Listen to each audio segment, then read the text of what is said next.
little earlier, I spoke with the Business Secretary, Andrea Leadsom, and I began by asking her how it was she felt about her former cabinet colleague, David Gauke.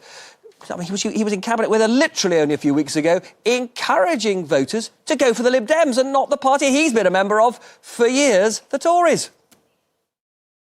Well, you know, I have a lot of time for David. He's been a great colleague for some years, but I do think he's wrong on this. You know, he was, like me, determined to deliver Brexit with a withdrawal agreement, and I'm sorry to see what he's saying today, but I really don't agree with him. We need to get Brexit done. We need to give Boris Johnson a majority so that we can leave with a withdrawal agreement and then move on to the priorities that people have around better education, more police on our streets, more money for our NHS, and actually get Brexit behind us. You know, the uncertainty is disastrous. But his point is, even if the withdrawal agreement gets approved by a new government, Boris Johnson's statement that we've got to be out fully of the EU by the end of 2020 means he says that there won't be a decent trade deal with the EU and that therefore there will effectively be a no-deal Brexit at the end of 2020. Well, you know, I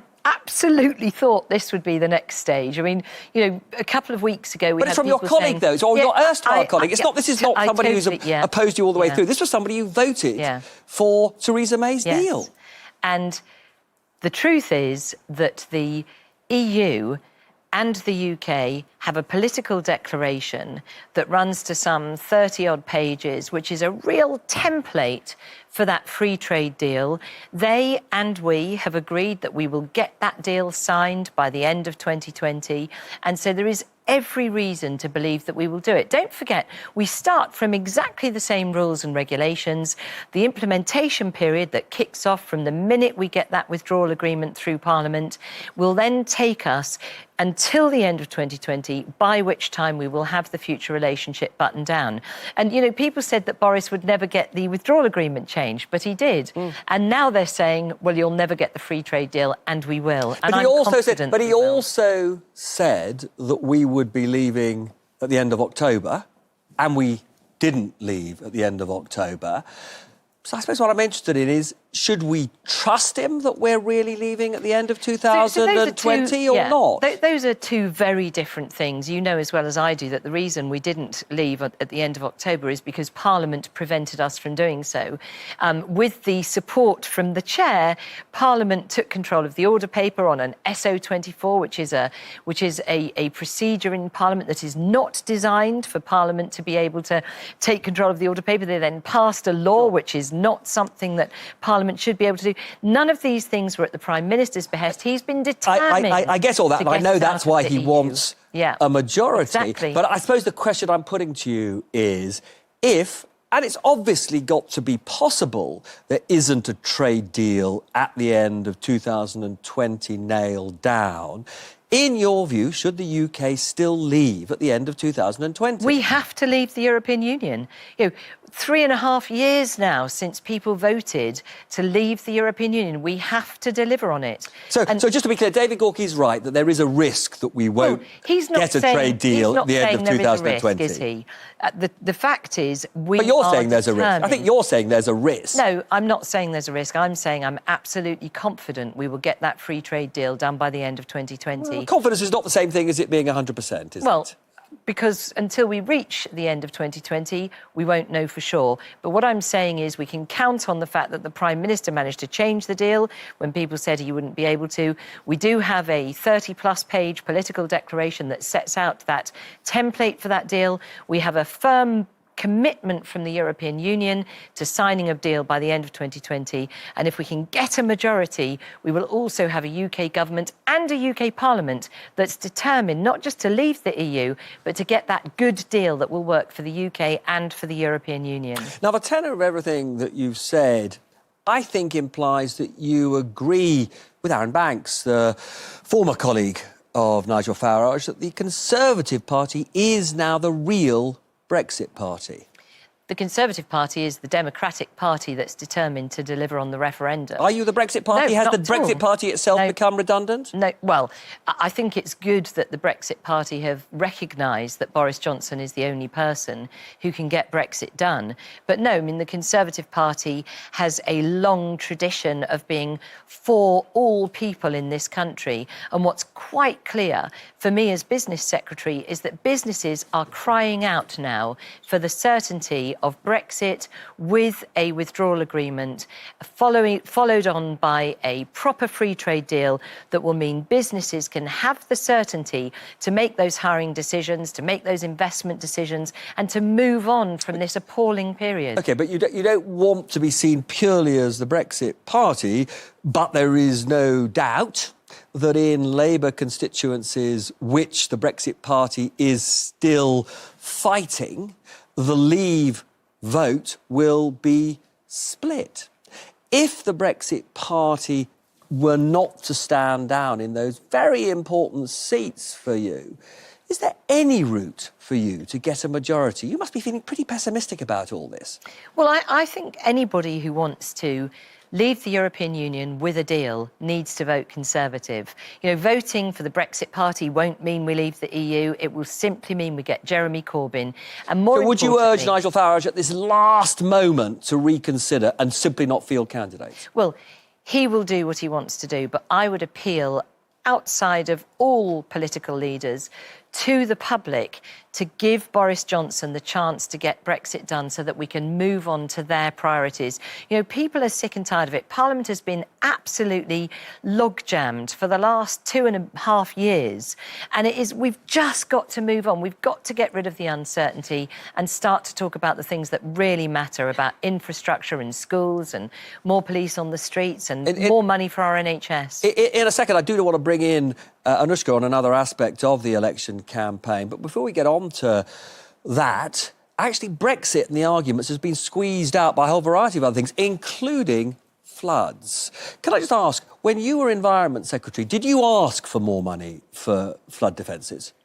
Oh, I mean, there's a huge amount of investment going into. But did you, when you were Environment Secretary, think you were not spending enough? No, I think we do have big plans. We had then. We've fulfilled a number of new flood defences, and we'll continue to do so. So why has it failed? Why have so many communities been so damaged? Well, you know, floods are appalling. When I was Deputy Secretary, I did go to some flood-hit areas and hear firsthand how awful it is when your property floods, and certainly in this last. Did the Chancellor turn you down? Did you ask for more money and did you get turned down? No, we've never been turned down, and I think the Environment Agency, I think I'm right in saying that they believe that flood defences have protected a further 13,000 properties from floods. I mean, what they've not been able to do is to prevent. So you didn't do enough, did you, as a government? Well, I think, you know, there is always more to do, and, you know, that takes me neatly on to the commitment of this government to tackling global climate change, which is, you know,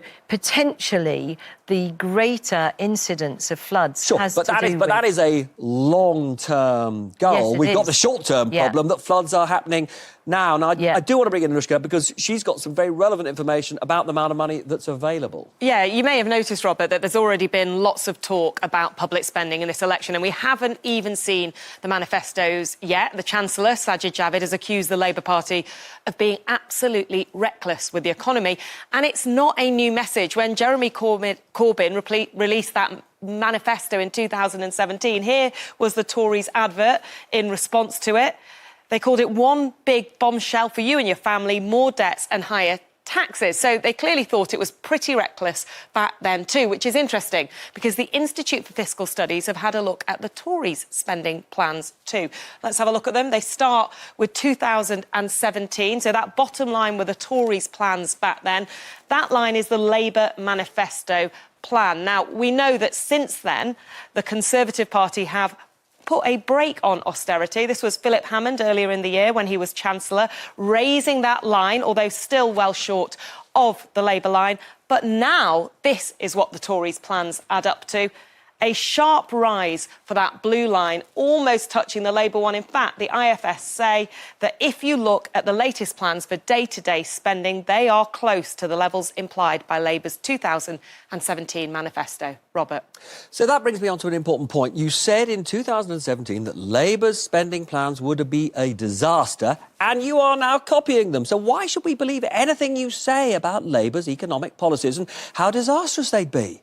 Well, let's look at what this Conservative government has achieved. Since 2010, we've sorted out the biggest ever deficit in peacetime left us by a Labour government. But it's now expanding again at a rate of knots, as you know. No, it's right. It is absolutely right that as our economy is improving in its performance, we've seen year after year of improvements in the size of our economy. We've got over 3.5 million people very, work very, since very 2010. slow growth by all historical standards.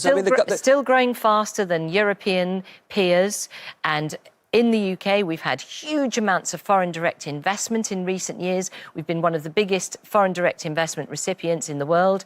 The UK's economy is performing well, and really importantly, we've managed to reduce that deficit left by Labour. Are you happy with 1% growth? Are you happy with 1% growth? No, of course I'm not. But, one of the key reasons why we are trying to get Brexit done is because there is a huge amount of investment just waiting for that certainty that's implied by leaving the EU, by getting it done, and by being able to move on so that businesses can move on. And this economy has enormous potential, and it's right, but as just the to be Chancellor clear, has debt said. and deficit under your plans are rising. Are you comfortable with that? Well, debt will, under the Chancellor's new fiscal rules that he set out, debt as a percentage of GDP will be equivalent to what it is now to falling and will be lower at the end of the next Parliament. No, he is saying that you are prepared to invest up to 3% of GDP every year. That suggests, because we're not growing at anything like 3% a year, that the debt burden will rise. He is proposing that we invest in infrastructure, which in turn is designed to grow our economy, so more jobs, more skills, better infrastructure. But his other fiscal rule is to ensure that debt as a percentage of GDP remains at current levels to falling and will fall by the end of the Parliament. That's really important because that contrasts with what Labour are proposing. Simply not consistent with what he said so far. But finally, on that point, the IFS says because of your public spending commitments, there's absolutely no scope for tax cuts. Are you comfortable as a Tory minister going into an election unable to promise tax cuts? Well, quite clearly, a Conservative government will always prefer to let people keep more of their hard-earned cash. But you're not going to do it this time. But if you look at what we've done over the last 9 years since Conservatives have been in government, is we've lifted millions of people out of paying tax altogether.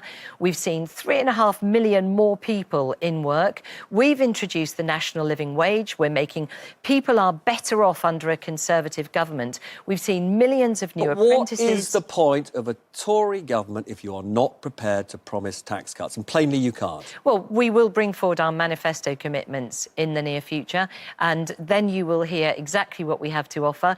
But at the same time, as I've set out, in the last 9 years, we've had 10 years of restoration of our finances, and now we're going to be able to renew our commitment to spending on public services. And we can only do that because we have an incredibly strong economy under the careful guidance and management of a I point out again, 1% is not tremendous growth by any recent... Well, it's better than most European nations. It's better than some European nations. Anyway, as always, it's a joy to see you. Thank you. Come back soon. Thanks.